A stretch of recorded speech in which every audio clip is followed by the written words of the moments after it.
আপনি যদি কারো প্রতি হিংসা করেন তাহলে কি হবে? আপনার ক্ষতি কি? আপনার যত নেক আমল ধ্বংস হয়ে যাবে।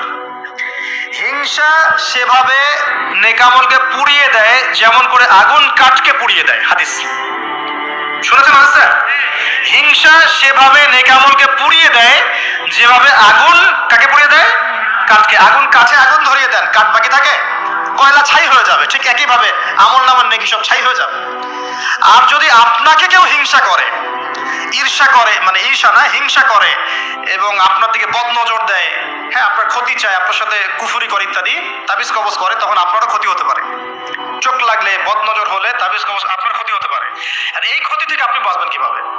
এটা তো আপনার হাতে নাই, তাই না? কেউ যদি আপনাকে ঈর্ষা হিংসা করে, এটা তো আপনার হাতে নাই, আছে? নাই। একটা উপায় হচ্ছে মানুষের থেকে নিজেকে যত পারেন আড়াল করার চেষ্টা করেন। এই যে বারবার বলি না, এত শোডাউনের দরকার নাই, ফেসবুকের দরকার নাই, অনলাইনের এই যে ছবি টবি দরকার নেই, এমনি এমনি বলি না। আমরা চাই যে মানুষ থেকে যতটা পারি আড়াল হতে, যতটা সম্ভব। কারণ এখন তো এর চেয়ে বেশি কিছু পাচ্ছি না, এতে ক্ষতি আছে, মানুষের চোখ লাগে। এখন আপনি বাঁচবেন কিভাবে? প্রতিদিন সূরা ফালাক, সূরা নাস, ইখলাস সকাল সন্ধ্যা 3 বেলা করে, সকাল সন্ধ্যা 3 বার করে সূরা ফালাক, সূরা নাস, সূরা ইখলাস। প্রত্যেক নামাজের পর আয়াতুল কুরসি, ঘুমানোর আগে আয়াতুল কুরসি, সূরা বাকারার শেষের আয়াত, সূরা মুলক। এই যে কোরআনিক চিকিৎসাগুলো আপনি যদি গ্রহণ করেন, ইনশাআল্লাহ তাআলা আপনি চোখ লাগা থেকে বাঁচবেন। ইনশাআল্লাহ ইনশাআল্লাহ আপনি বদনজর থেকে বাঁচবেন, হিংসার কুপ্রভাব থেকে বাঁচবেন ইনশাআল্লাহ।